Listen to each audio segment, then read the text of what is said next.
Hello students. आज class +1 lecture number 35 में हमारा टॉपिक है मैथमेटिकल टूल्स पार्ट 9। तो जैसा कि हमने अपने प्रीवियस टॉपिक्स में मैथमेटिकल टूल्स के बारे में डिस्कस किया है, जिसमें quadratic formula, binomial theorem and then trigonometric functions, identities, तो इनके बारे में डिस्कस किया था। बट उसके बाद हमने शुरू किया था डिफरेंशिएशन। तो डिफरेंशिएशन के बारे में हमने डिस्कस किया और प्रीवियस लेक्चर में हमने role of differentiation in physics के बारे में बात की थी ना। तो आज भी हमारा जो पार्ट है वो डिफरेंशिएशन के साथ ही रिलेटेड है कि जो एप्लीकेशंस ऑफ डिफरेंशिएशन है उसमें से एक है कि अगर मान लीजिए, अब जैसा कि आप हेडिंग देख रहे हैं स्टेशनरी पॉइंट्स, एक्चुअली अगर हमारे सामने जैसे एक ग्राफ नजर आ रहा है आपको, ये ग्राफ एक्चुअली दो variables small x and small y के बीच में है। और जैसा कि हम सब जानते हैं कि स्मॉल एक्स यहाँ पर इंडिपेंडेंट वेरिएबल है और स्मॉल वाई डिपेंडेंट वेरिएबल है ना। तो अगर हम ग्राफ से स्टेशनरी पॉइंट्स की बात समझें, तो अगर इस ग्राफ के ऊपर हम 3 पॉइंट्स सेलेक्ट करते हैं पी, क्यू एंड आर, और इन तीनों पॉइंट्स पे आप टेंजेंट ड्रॉ करते हो ना, तो टेंजेंट के बारे में भी हमने प्रीवियस लेक्चर्स में बात की है।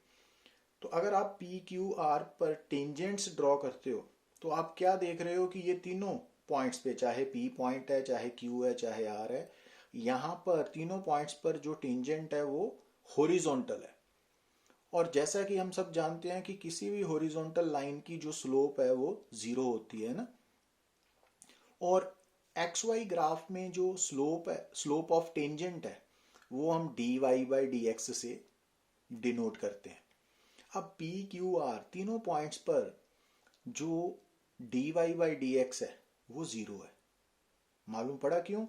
क्योंकि पी, क्यू, आर तीनों पॉइंट्स पर अगर हमने टेंजेंट ड्रॉ किया, जैसा कि आप साफ नजर आ रहा है ना, पी पॉइंट पे रेड कलर की लाइन है, क्यू पे ब्लू कलर की लाइन है, आर पर ब्लैक कलर की लाइन है, तो ये तीनों lines actually P, Q, R पर क्या है? टेंजेंट्स है। और ये हॉरिजॉन्टल लाइंस है ना, तो हॉरिजॉन्टल लाइन की स्लोप 0 होती है। तो it means P, Q, R तीनों पॉइंट्स पर जो टेंजेंट है वो 0 है। और एक्स वाई ग्राफ में जो टेंजेंट होता है वो d y by D x है ना। तो इस कारण तीनों पॉइंट्स पर d y by D x की वैल्यू 0 है ना। क्लियर? तो अगर d y by D x 0 है, मीन्स अगर हम y को डिपेंडेंट वेरिएबल को इंडिपेंडेंट वेरिएबल के साथ डिफरेंशिएट करें और आंसर 0 आ जाए, तो वो पॉइंट्स एक्चुअली स्टेशनरी पॉइंट्स बोले जाते हैं ना। अब तो ये कंडीशन आ गई स्टेशनरी पॉइंट्स की। अब ये जो स्टेशनरी पॉइंट्स है,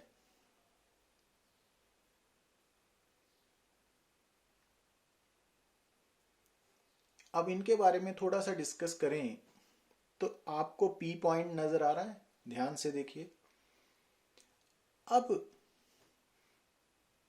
पी से थोड़ा आगे बी पॉइंट है और पी से थोड़ा पीछे ए पॉइंट है ना। ये पॉइंट्स भी नजर आ रहे हैं आपको। पर अगर आप यहां पर देखिए कि जो ए एंड बी पॉइंट्स है, उनके लिए जो y की वैल्यू है और p पॉइंट के लिए जो y की वैल्यू है, तो आप साफ देख सकते हो कि a और b दोनों पॉइंट्स के लिए y की वैल्यू p पॉइंट से y की वैल्यू से ज्यादा है। इट मीन्स,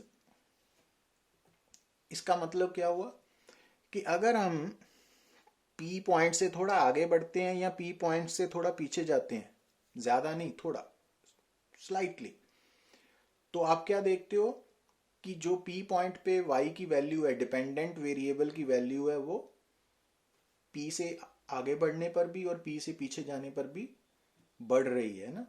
तो इट मीन्स P A और B के बीच में वो पॉइंट है जहां पर y की वैल्यू मिनिमम है, और P पर y की वैल्यू मिनिमम भी है और वहां पर dy by D x zero भी है।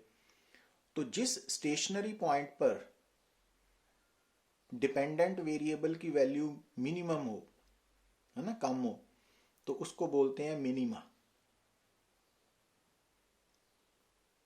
क्लियर? अब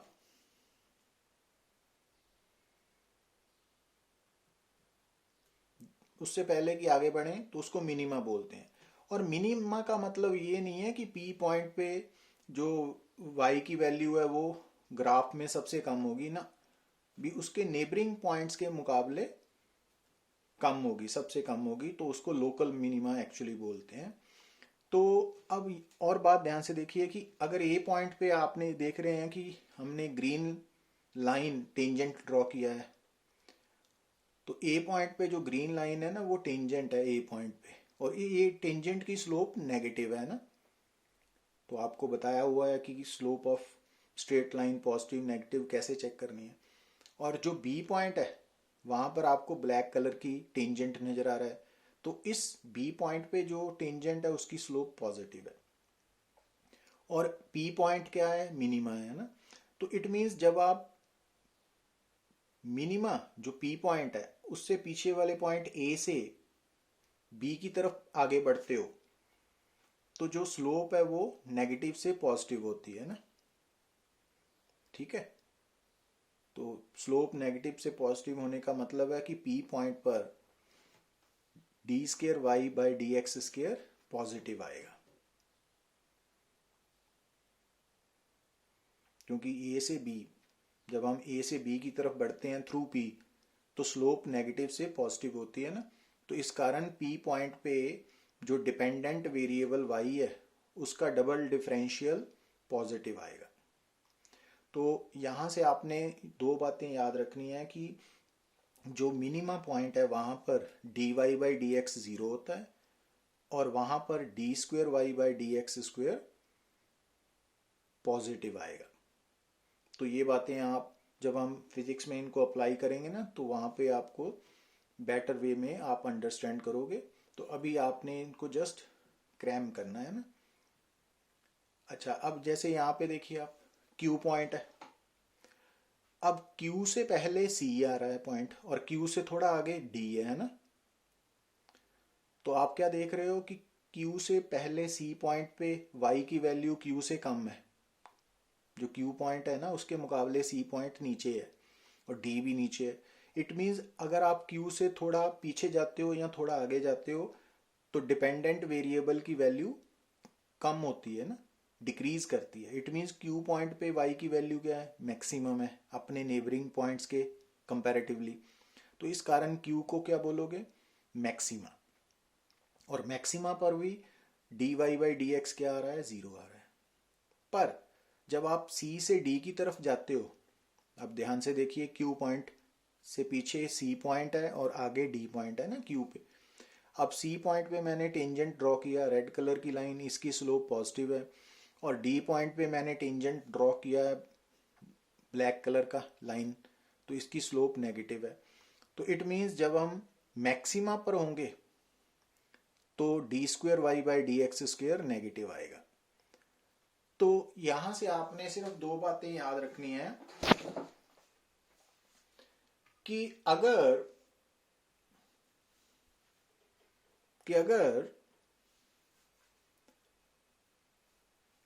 मैक्सिमा और मिनिमा चेक करना है हमने, तो मैक्सिमा और मिनिमा की कंडीशन, पहली कंडीशन तो सेम है कि d y by D x zero होगा, बट दूसरी में फर्क है कि अगर d square y by D x square, आपको मालूम है ना d square y by D x square को क्या बोलते हैं? Double differential of y with respect to x.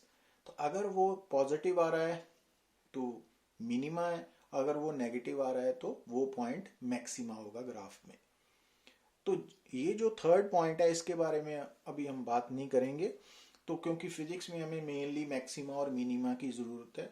तो ये बात आपने कभी नहीं भूलनी कि जो मैक्सिमा है और मिनिमा है, condition for maxima and minima, तो जब भी हमने किसी भी फार्मूला इक्वेशन में मैक्सिमा और मिनिमा कैलकुलेट करना है तो हमने जो डिपेंडेंट वेरिएबल है उसको हमने इंडिपेंडेंट वेरिएबल के साथ डिफ्रेंशिएट करके उसको जीरो के साथ इक्वेट करना है। तो वहां से जो एक्स की वैल्यू या जो भी इंडिपेंडेंट वेरिएबल की वैल्यू आएगी ना, तो वो कंडीशन होगी कि वहां पर मैक्सिमा और मिनिमा एग्जिस्ट करेंगे।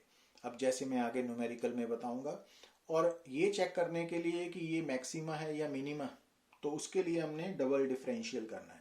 और डबल डिफरेंशियल करने पर अगर पॉजिटिव रिजल्ट आएगा तो वो मिनिमा होगा, अगर डबल डिफरेंशियल करने पर नेगेटिव रिजल्ट आएगा तो वो मैक्सिमा होगा। अब इस बात को हम न्यूमेरिकल के साथ थोड़ा सा समझने की कोशिश करते हैं कि मान लीजिए आपके सामने ये जो एक इक्वेशन दी हुई है y is equal to 2x³ minus 3x² minus 36x plus 2, ठीक है।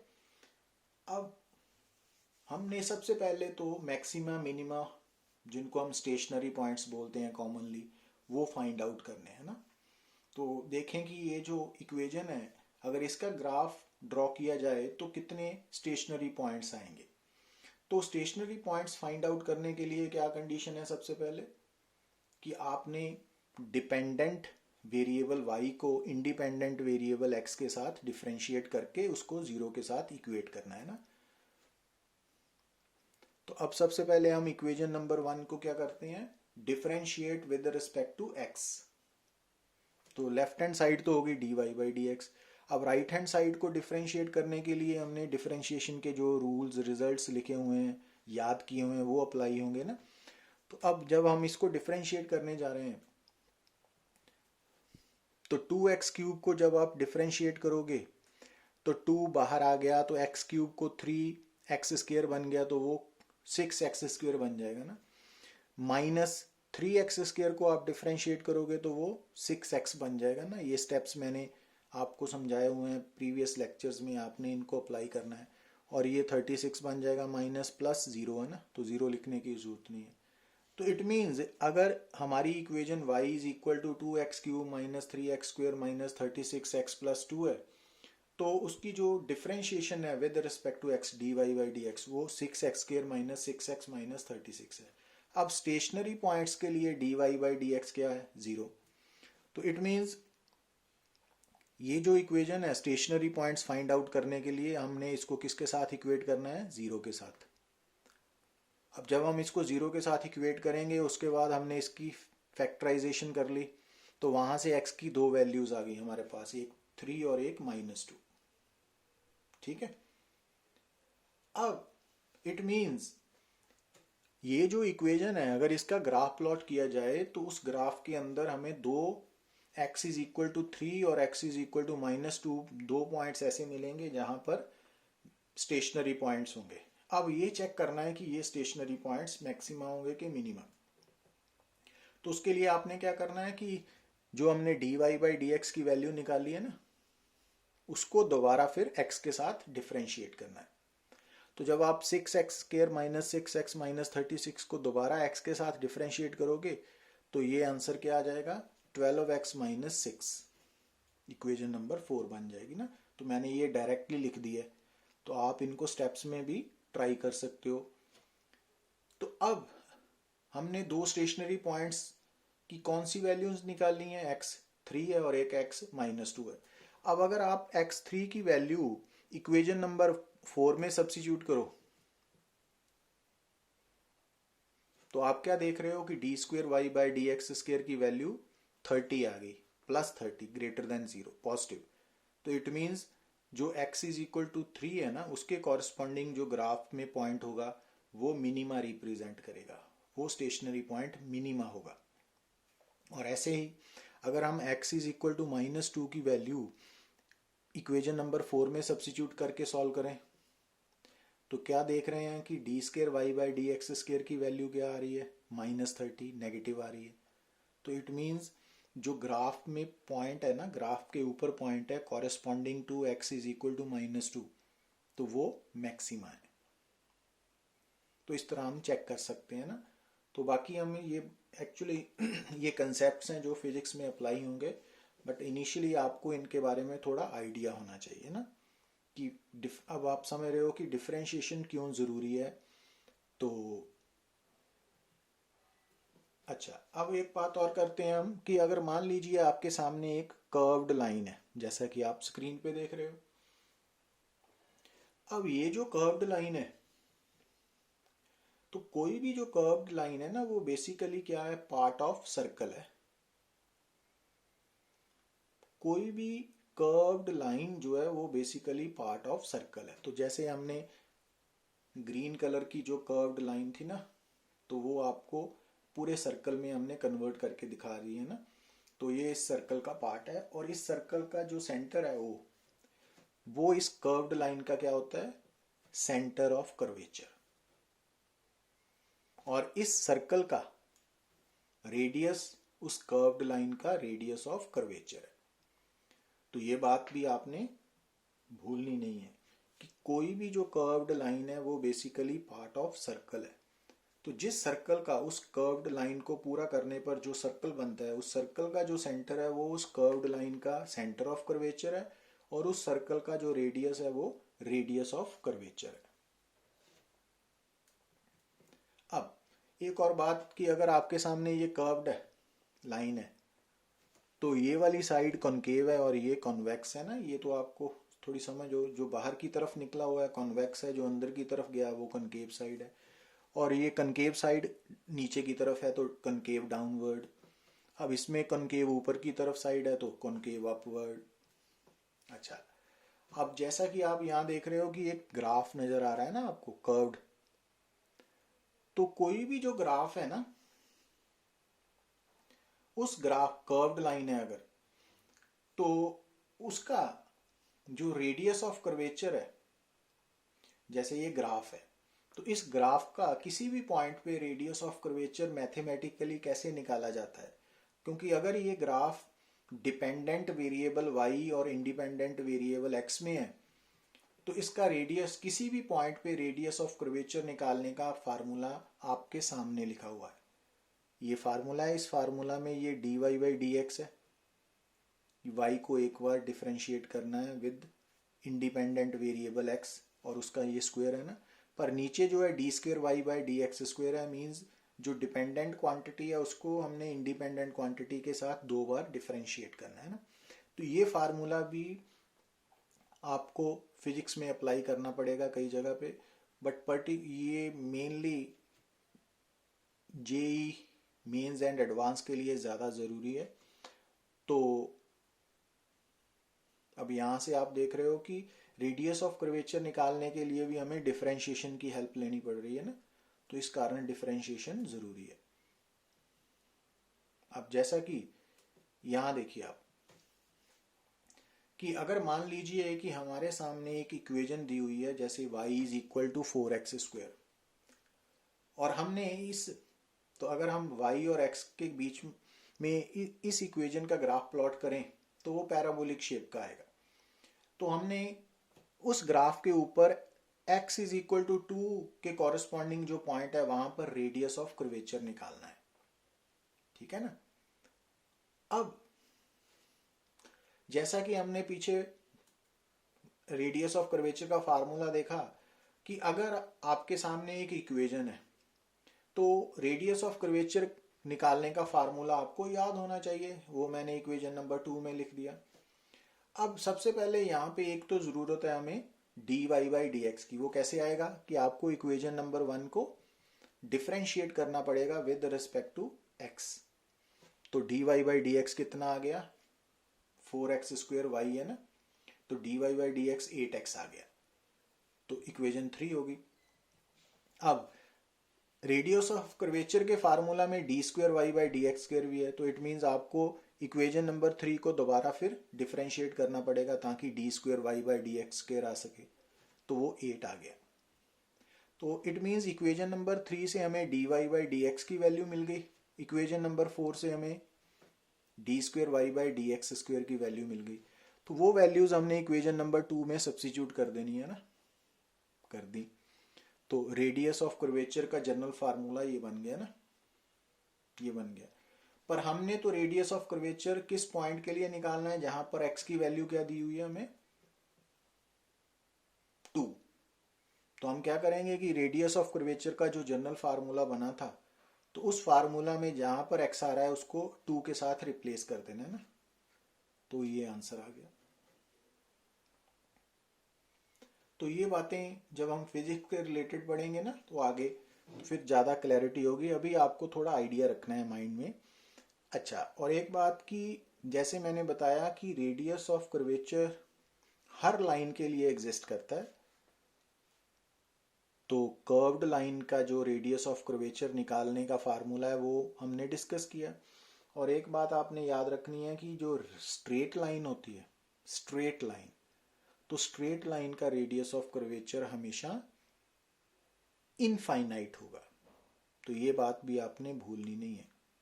तो जो स्ट्रेट लाइन है उसका रेडियस ऑफ कर्वेचर हमेशा इनफाइनाइट होता है। Got it? तो ये कुछ बातें थी जो हमने डिफरेंशिएशन और उसके फिजिक्स में रोल या एप्लीकेशंस के बारे में डिस्कस की। तो ये वो पार्ट है जो आपको, अगर आप फिजिक्स में एक्सेल करना चाहते हो, कॉम्पिटिटिव एग्जाम में आप बेटर स्कोर करना चाहते हो, तो आपको इन टॉपिक्स पे समझ होनी चाहिए ना। तो उसके रिगार्डिंग हमने ये लेक्चर्स में डिस्कस किया है। तो थैंक यू वेरी मच।